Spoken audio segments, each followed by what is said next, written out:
Some tests destroy the thing you're trying to save. My name is Cameron Blake, and I'm 37 years old now. But this story begins 3 years ago, when I was 34, and thought I understood what marriage meant. Thought I knew the woman who slept beside me every night. Thought love was enough to protect you from calculated betrayal. I was wrong about all of it. This is the story of how 5 words, "Babe, I got fired today," led me to discover that my wife had been treating our marriage like a business investment for over a year. How those 5 words, a complete lie, became the test that revealed a truth I'd been too blind to see. But more than that, this is the story of what I did after I heard her true reaction. How I documented every word, how I filed first, how I chose strategy over rage, and how years later, standing in a very different life, I finally understood that sometimes the cruelest truths are also the ones that set you free. But I'm getting ahead of myself. Let me take you back to that Wednesday evening in late October, to our townhouse in suburban Charlotte, to the moment I sat in my car rehearsing a lie that would change everything. I wasn't some paranoid husband looking for problems. I had a solid job as a senior marketing manager at a regional healthcare company, pulling in about $95,000 a year. My wife, Simone Blake, née Patterson, worked part-time as a Pilates instructor, maybe 15 hours a week at an upscale studio in South Park. We weren't wealthy, but we were comfortable. We had a nice 2-bedroom townhouse in a decent neighborhood. We took a beach vacation to the Outer Banks once a year. We split bills fairly, or so I thought. The truth was, I'd started noticing things. Small things at first. The way Simone would tense up whenever I mentioned my mother visiting. How she'd become obsessed with our financial accounts, asking detailed questions about my 401k, my investment accounts, my life insurance policies. The way she'd started going out more with her friend Nia, coming home later and later with vague explanations about girls' nights and networking events. But the real red flag came 3 weeks ago. I'd come home early from work with a migraine, something that rarely happened. As I'd walked through the front door, I'd heard Simone's voice drifting from the kitchen, sharp and animated, in a way she never was with me anymore. "I'm telling you, Nia, I just need to wait it out a little longer. Once we hit that 5-year mark, the alimony calculation changes completely. My attorney said." She'd stopped mid-sentence when she heard my footsteps. When I entered the kitchen, Simone had been standing by the counter, phone pressed to her ear, face flushed. She'd quickly wrapped up the call with a breezy, "Yeah, okay, talk later," and smiled at me like nothing was wrong. "Didn't expect you home so early," she'd said, her voice just a touch too bright. I'd played it off, mentioned the migraine, took some ibuprofen, retreated to the bedroom. But that overheard fragment had burrowed into my brain like a parasite. 5-year mark, alimony calculation, my attorney. We'd been married for 4 years and 8 months. For the next 3 weeks, I watched my wife with new eyes. I noticed how she'd pull away when I tried to kiss her, offering her cheek instead of her lips. How she'd stopped asking about my day at work, barely looking up from her phone during dinner. How she'd moved some of her clothes into the guest room closet, claiming she needed more space. And then there were the financial things. Simone had started pushing me to add her name to my investment account, the one I'd built up before we'd even met. She'd brought it up 4 times in the past month, framing it as being a real team and showing trust. When I'd hesitated, she'd gotten cold, given me the silent treatment for 3 days. I also noticed the credit card statements, lunches at an upscale bistro in Dilworth. The same bistro every other Tuesday for the past 3 months, always around noon, always the same amount, about $65. I'd looked up the address. The bistro was 2 blocks from a family law firm. That's when I decided to run a test. I consulted with my own attorney first, a sharp woman named Monica Park, who'd handled my colleague's divorce 2 years ago. I laid out everything I'd observed, every suspicion, every overheard word, every suspicious lunch charge. Monica leaned back in her office chair, fingers steepled, and gave me a long, measured look.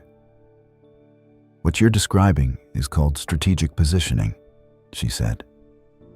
"If your wife is planning to file for divorce, she's likely been advised to wait until you cross that 5-year threshold.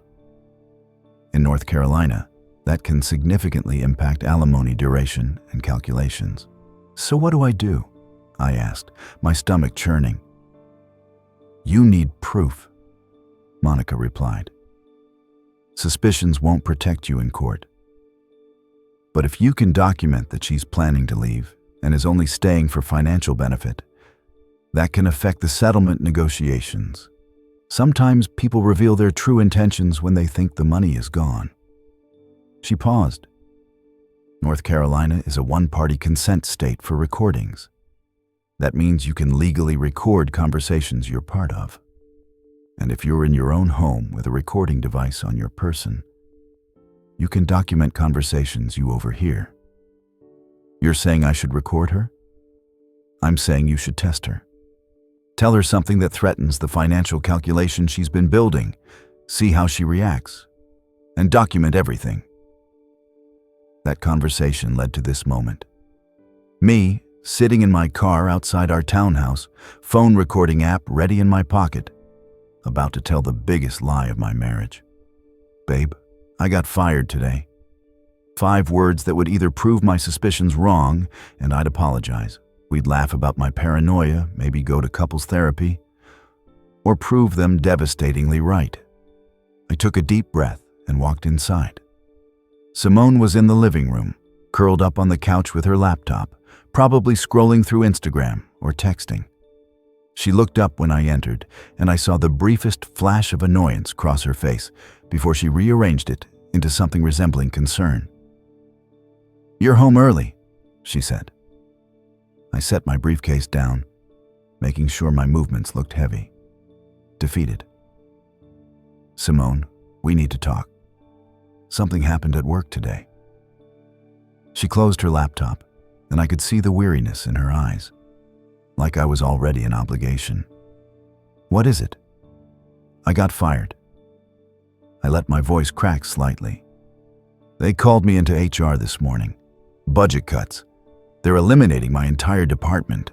I'm out, effective immediately." For a split second, Simone's face went completely blank. Then, in rapid succession, I watched her cycle through emotions. Shock, confusion, and something else. Something that looked almost like panic. You got fired." Her voice was higher than usual. "But you've been there for 7 years. How can they just—" "It doesn't matter how they can," I interrupted, playing my part. "The point is, it's done. We're going to have to make some serious changes, Simone. I've got maybe 3 months of severance, and then we're living on your Pilates income and whatever unemployment I can get." I paused, watching her face drain of color. "We might have to sell the townhouse, move somewhere cheaper. And that investment account I have? I'm probably going to need to drain it to cover our expenses while I look for a new job. The market's terrible right now. Could take 6 months or more to find something." Simone stood up abruptly. I need to process this. This is a lot." "I know it's a shock," I said softly. "I'm pretty devastated myself." She nodded, but she wasn't looking at me anymore. Her eyes had that distant, calculating look I'd seen more and more lately. "I'm going to call Nia. I just need to talk to someone. Is that okay?" "Of course," I said.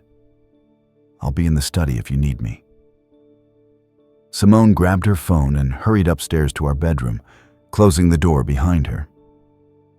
I waited 30 seconds. Then I quietly climbed the stairs, positioning myself just outside the bedroom door. My phone was still recording in my pocket. I heard Simone's frantic whisper almost immediately. "Nia, we have a serious problem. Cameron just told me he got fired." Pause. No, I'm not kidding. I know. But this changes everything. If he's not employed, the alimony calculation is going to be based on unemployment and whatever crappy job he finds next. I could end up with nothing. My heart hammered in my chest, but I kept my breathing quiet, listening. "What do you mean? Wait it out," Simone hissed. "We're 4 months away from the 5-year mark. You think I can live with him pretending everything's fine for 4 more months while he's unemployed? And what if he doesn't find a good job by then?" Bianca said the calculation is based on his income at the time of separation. A pause as Nia responded. "No, I can't just cut my losses and file now. 4 months of waiting would be wasted and I'd get almost nothing. We planned this carefully. Remember? Wait until 5 years, then file." Another pause. "He has that investment account worth about $47,000, and his 401k has maybe $95,000 in it. Split that plus alimony based on his $95,000 salary for at least 3 years. Nia, we're talking about walking away with probably $200,000 total when you factor everything in." That was the plan. I felt ice spread through my veins. She'd calculated it. Down to the dollar amounts. This wasn't a suspicion or a fear. This was a strategy, a business plan for ending our marriage. "What other choice do I have?" Simone continued. "I could stay and hope he finds another high-paying job soon. No, you're right. That's ridiculous. For all I know, he'll end up in some $60,000 job and I'll have waited all this time for half of that." She paused again. "Maybe I should just file now and take what I can get. At least the 401k is still substantial." When she spoke next, her voice had dropped even lower. "I know it seems cold, but you know what? I stopped loving him about a year ago. Maybe longer. He's boring, Nia. He comes home, watches TV, talks about his boring co-workers, goes to bed at 10 like he's 60 years old. I'm 31. I'm not spending the rest of my life like this. The money is just... it's what I'm owed for putting up with 4 years of mediocrity." I'd heard enough. I walked back downstairs on silent feet, my mind reeling. Simone hadn't just been planning to leave me. She'd been actively calculating how to maximize her financial take. She'd stayed in a marriage she'd checked out of a year ago, waiting for the clock to run out on that 5-year mark like it was some kind of investment maturity date. She had no idea what was coming. I went into the study and closed the door, pulling out my phone to stop the recording. My hands were shaking, not from sadness, but from rage, from the crystalline clarity of betrayal. I called Monica Park. "I got it," I said when she answered. Every word. She laid out the whole plan.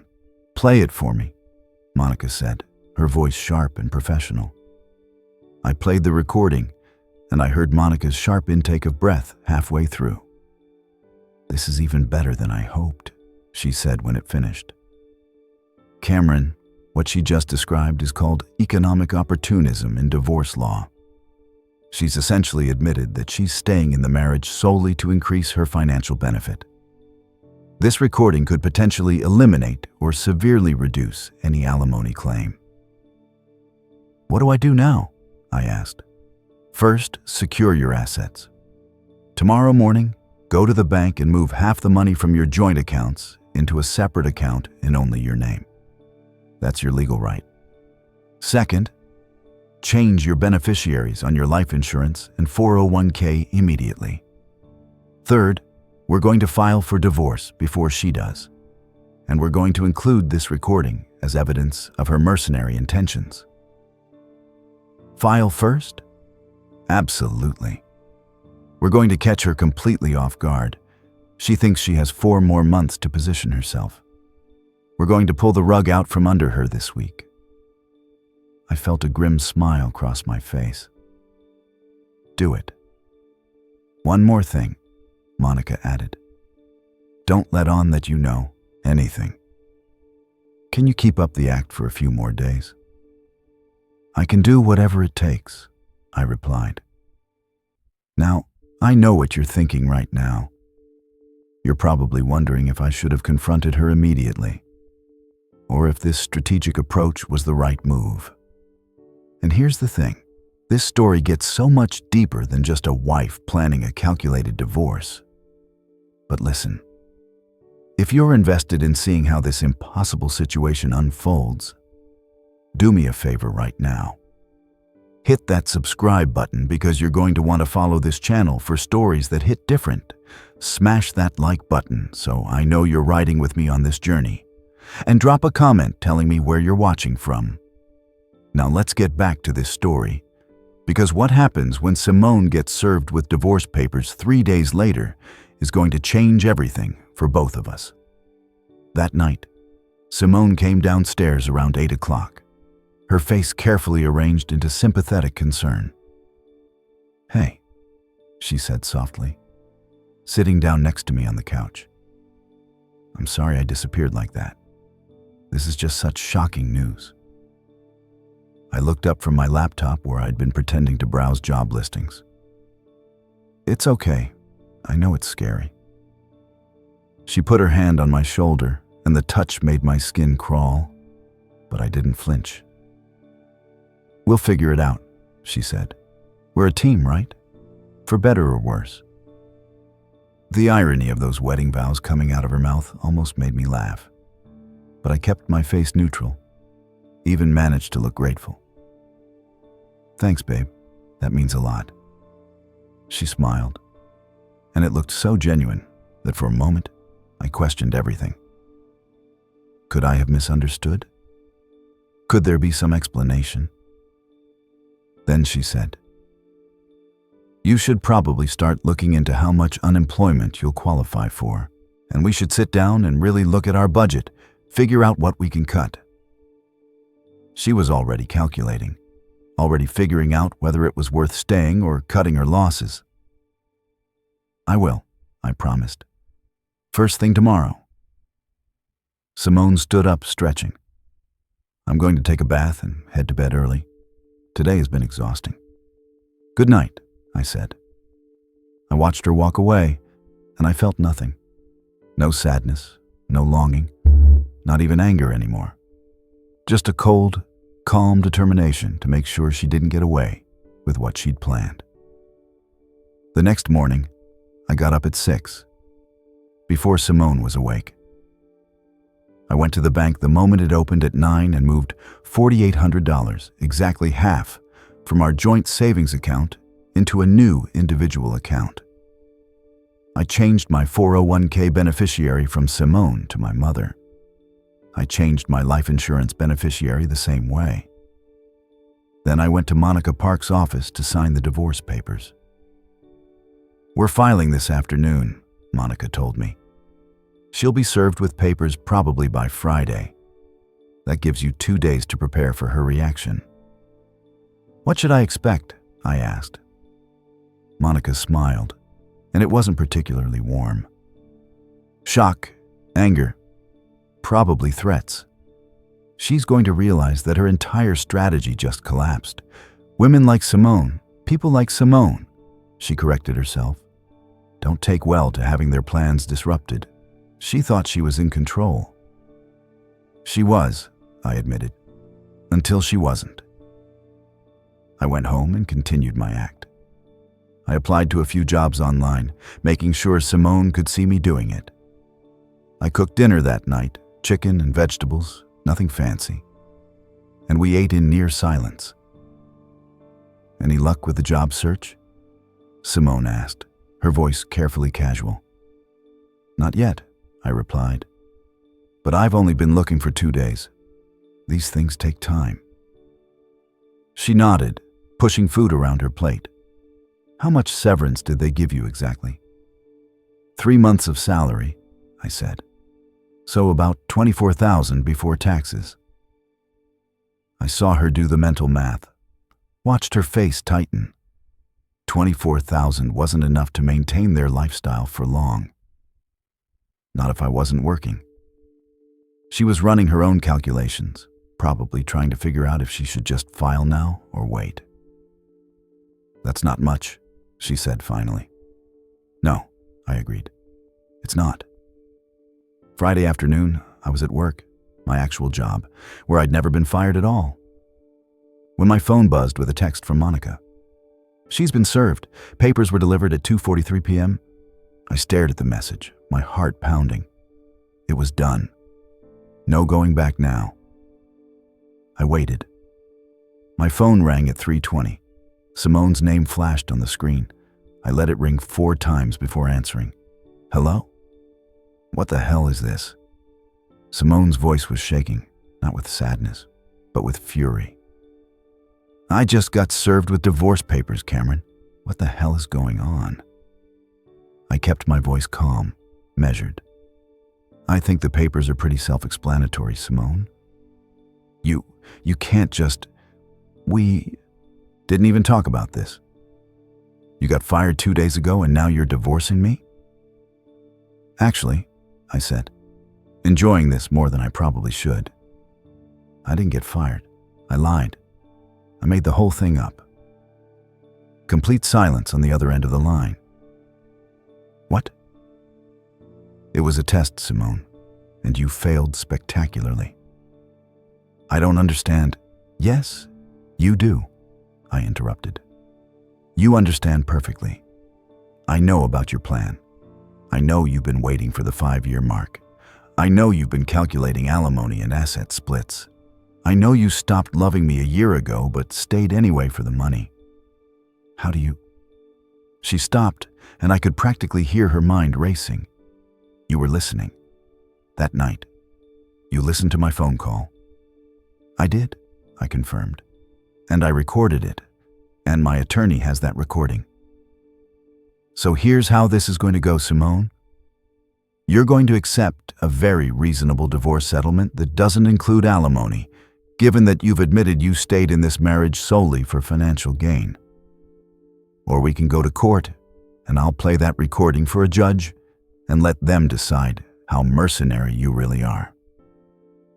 You bastard, Simone hissed. You manipulative bastard.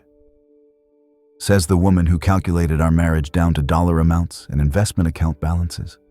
I shot back. You played a game, Simone. You just didn't realize I knew I was playing too.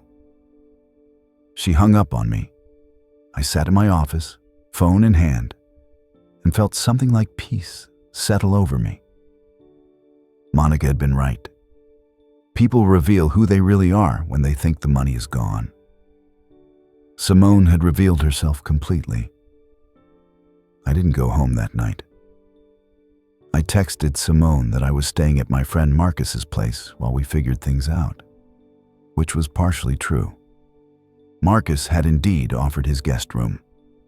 But I wasn't hiding. I was strategizing. Monica Park had been clear. The next few weeks would be critical. Simone would likely consult her attorney, regroup, and come back fighting. But I had advantages now. The recording, the element of surprise, and most importantly, the truth. She's going to try to flip the narrative. Monica warned me during our meeting Saturday morning. She'll claim she was venting to a friend, that you took things out of context, that you manipulated her with a cruel test. Be prepared for that. I nodded, but I wasn't worried. The recording was damning, yes, but it wasn't my only evidence. Over the past 3 weeks, since I'd first overheard Simone's conversation, I'd been quietly documenting everything.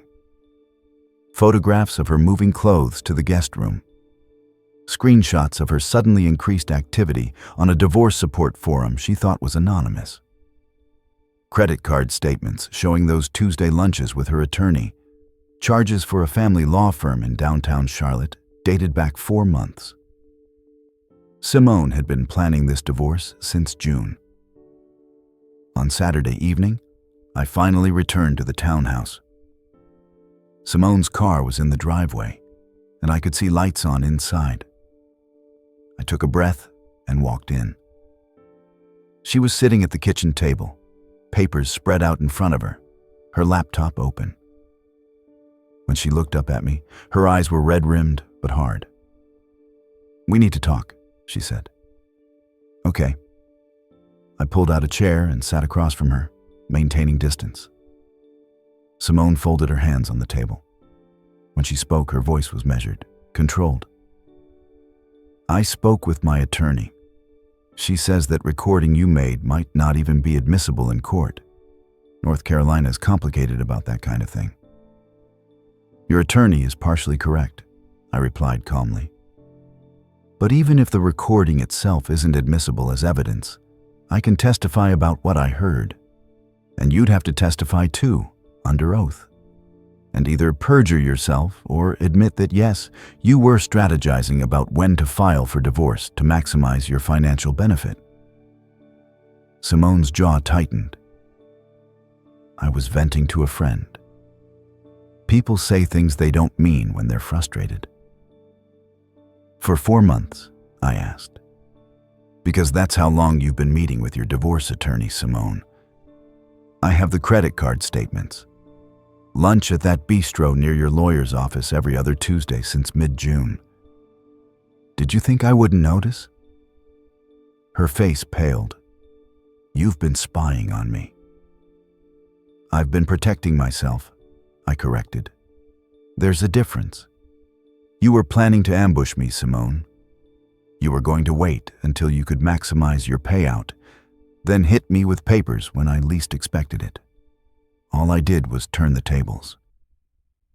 Simone stood abruptly, pacing to the window. "You humiliated me. Do you know what it felt like to have some strangers show up at my Pilates class and serve me divorce papers in front of my students? I know what it felt like to hear my wife calculate the value of our marriage like it was a stock portfolio," I replied quietly. "I know what it felt like to hear you tell your friend you stopped loving me a year ago, but stayed anyway for the money. So yes, Simone, I know what humiliation feels like." She spun around, and now there were tears streaming down her face. But I couldn't tell if they were genuine or strategic. I thought I knew this woman. I'd been wrong about that. "What do you want?" Simone asked, her voice breaking. "You clearly have all the power here. What's your endgame?" I pulled out a folder from my bag and slid it across the table. "This is a proposed settlement agreement. You can have your attorney review it, but the terms are non-negotiable." Simone snatched up the folder, flipping through the pages. I watched her eyes scan the contents, watched her expression shift from anger to disbelief to rage. "This is insane," she said flatly. "You're offering me almost nothing." "I'm offering you exactly what you're entitled to by law," I corrected. "We split the equity in the townhouse, about $19,000 for each of us after we pay off the mortgage. You keep your car, I keep mine. We each keep our individual retirement accounts and investment accounts, since we kept them separate throughout the marriage. And no alimony, given the documented evidence that you stayed in the marriage for financial strategy rather than affection or commitment." "The judge will never agree to no alimony," Simone protested. "I gave up career opportunities to support your work."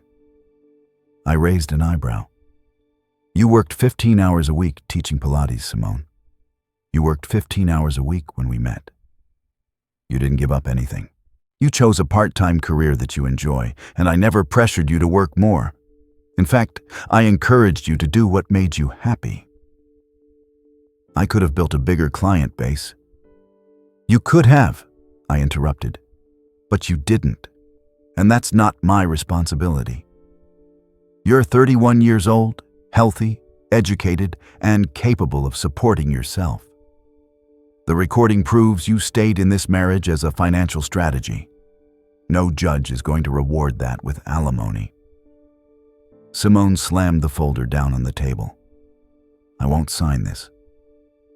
"Then we go to court," I said simply, "and I present all my evidence, and you explain to a judge why you hired a divorce attorney 4 months ago and were waiting for the 5-year mark to file. Your choice." We stared at each other across the kitchen table, the space between us filled with everything unsaid, everything broken. Finally, Simone spoke, her voice cold. "I want you out of this house tonight." "Already planned on it?" I replied, standing. "I'll be back tomorrow with Marcus to get the rest of my things. My attorney will be in touch about the settlement timeline." I walked toward the door, then paused, turning back. "For what it's worth, Simone, I really did love you. I thought we were building something real. I'm sorry you didn't feel the same way." She didn't respond, just stood there with her arms crossed, watching me leave. I spent the weekend moving my belongings out of the townhouse. Marcus and another friend, Devin, helped me load my furniture, my books, my clothes, all the accumulated pieces of a life I'd thought was permanent. Simone wasn't there. She'd apparently gone to stay with Nia, avoiding the whole process. On Monday morning, Monica called with news. Simone's attorney reached out. They want to negotiate. What are they proposing? $32,000 plus 2 years of limited alimony at $1,600 a month. Essentially, they want you to pay her $70,000 total to go away quietly. I felt anger flare in my chest. She's not entitled to that. I know, Monica said calmly. I told them our offer stands. But here's the interesting part. Her attorney mentioned that Simone has been struggling. Apparently, the reality of her situation is setting in. What does that mean? It means that the life she thought she was going to fund with your money is evaporating, Monica explained. She can't afford the townhouse on her own. She's going to have to move, probably into a small apartment. Her Pilates income is around $2,200 a month, which in Charlotte isn't much. She built her whole exit strategy around walking away with a substantial nest egg. And now she's facing the reality of actually having to support herself on her own income. I should have felt satisfaction at that. But mostly I just felt tired. So what happens now?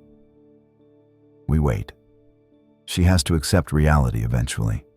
The recording is too damaging, and she knows it.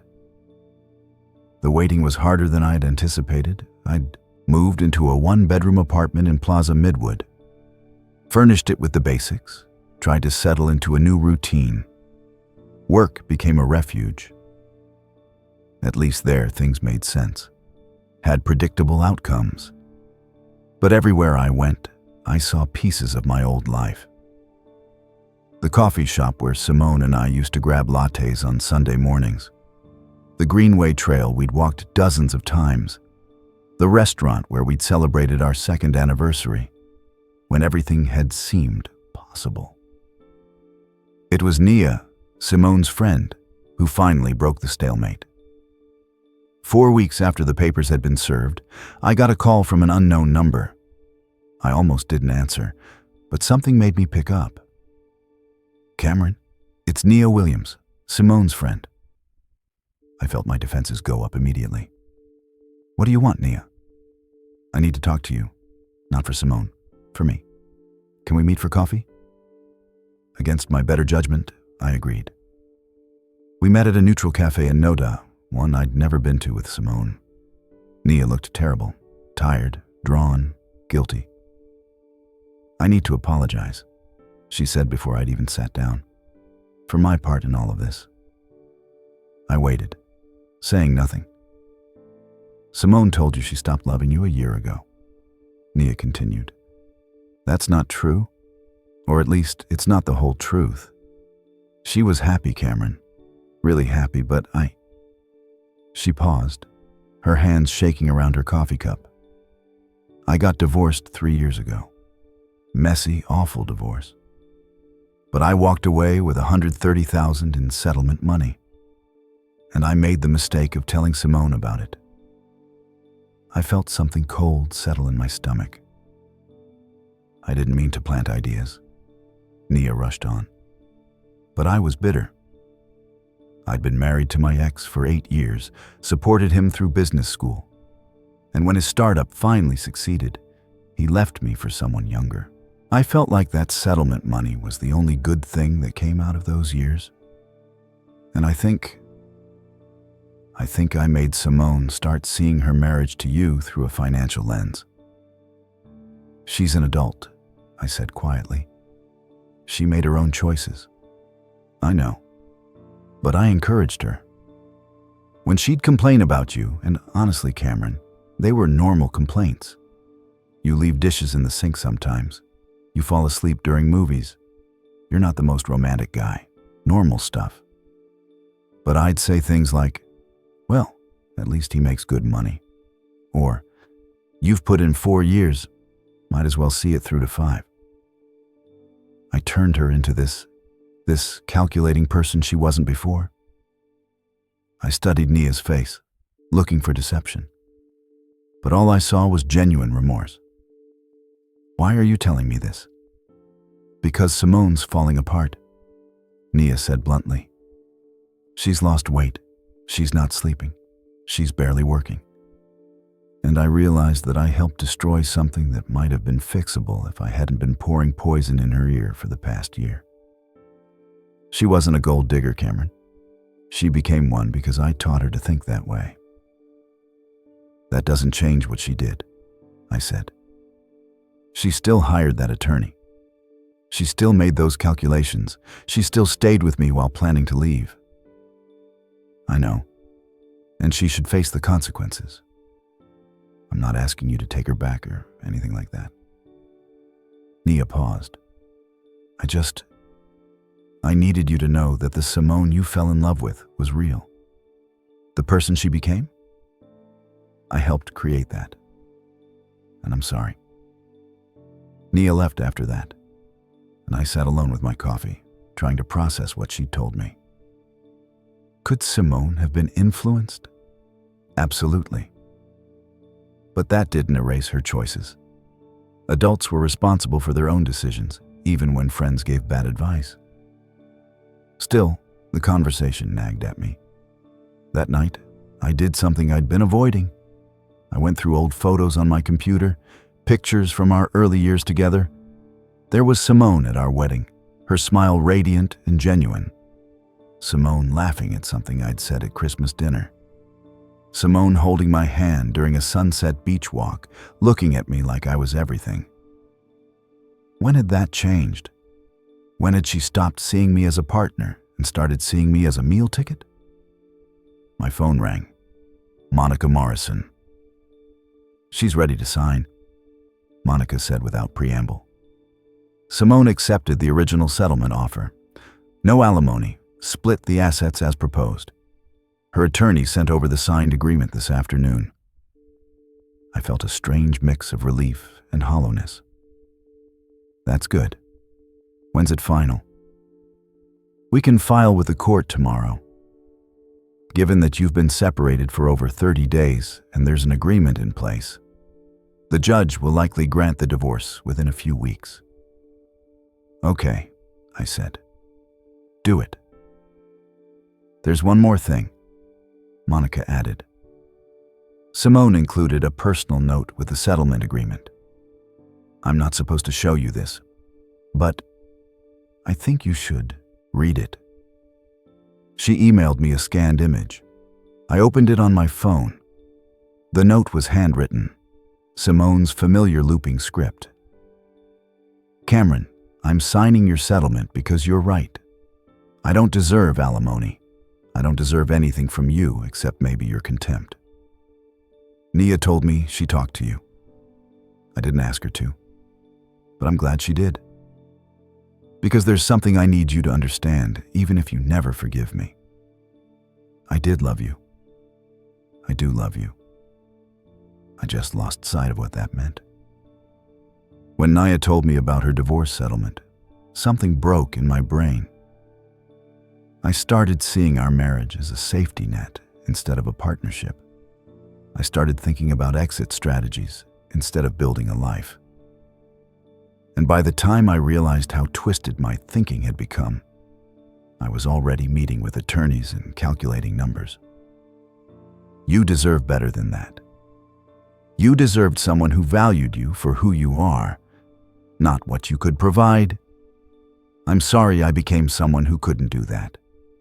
I hope you find someone who loves you the way you deserve to be loved. And I hope someday I figure out how to be a better person than the one you discovered I'd become. Simone? I read the note 3 times. It didn't change anything. It didn't erase the betrayal or the calculation or the fact that she'd stayed in our marriage as a strategy.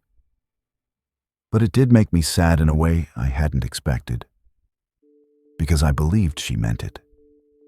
And that made everything worse somehow, knowing that the person she'd become wasn't who she'd wanted to be, but had become it anyway. I deleted the image and set my phone down. The divorce was finalized on a Thursday in early December. I didn't go to the courthouse. There was no hearing required since we both signed the settlement agreement. I just got an email from Monica with a PDF attachment. The final divorce decree. I was officially single again, officially free, officially done with the worst chapter of my life.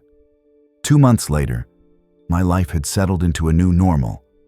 I'd made my apartment actually feel like home. I'd started working out regularly again. I'd even gone on a few dates. Nothing serious, but enough to remind myself that connection was still possible.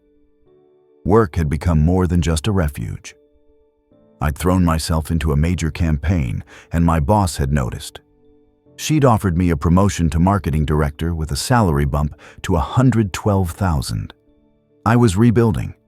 Slowly, deliberately, but rebuilding nonetheless. 3 years have passed since that Wednesday evening when I sat in my car rehearsing a lie.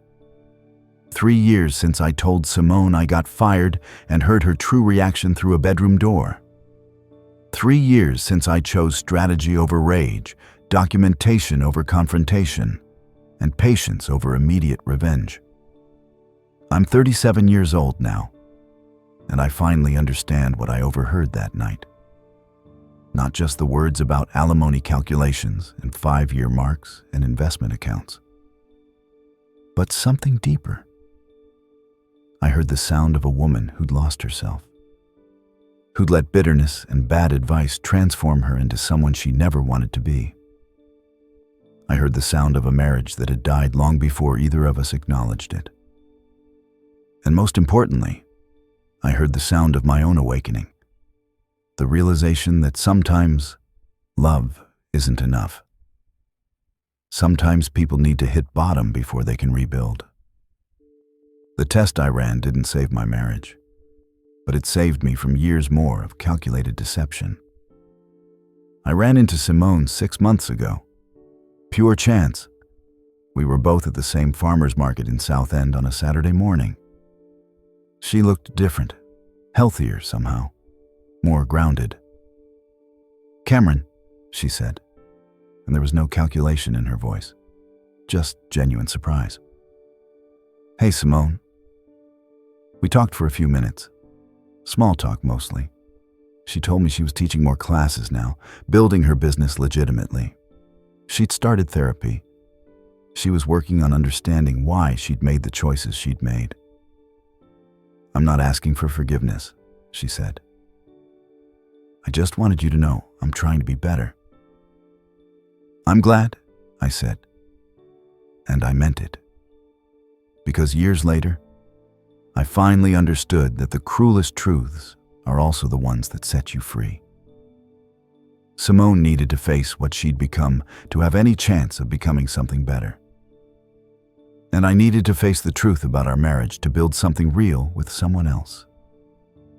I'm dating someone now. Her name is Taylor, She's a physical therapist I met through Marcus. She's kind and honest and sees me for who I am, not what I can provide. We're taking it slow, building something based on authenticity instead of calculation. And every day, I'm grateful for that test I ran 3 years ago. Not because it felt good to expose Simone's plan, but because it taught me that sometimes the most important thing you can do is protect yourself while refusing to become bitter in the process. The lesson wasn't about revenge or even justice. It was simpler and more profound. People will reveal who they really are when tested. Some will fail that test spectacularly. Some will fail but find a way to grow from it. And some will surprise you by choosing growth over self-protection.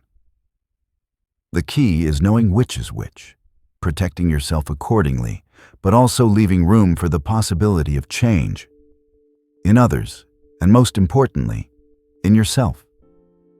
Simone taught me what I wouldn't accept in a relationship.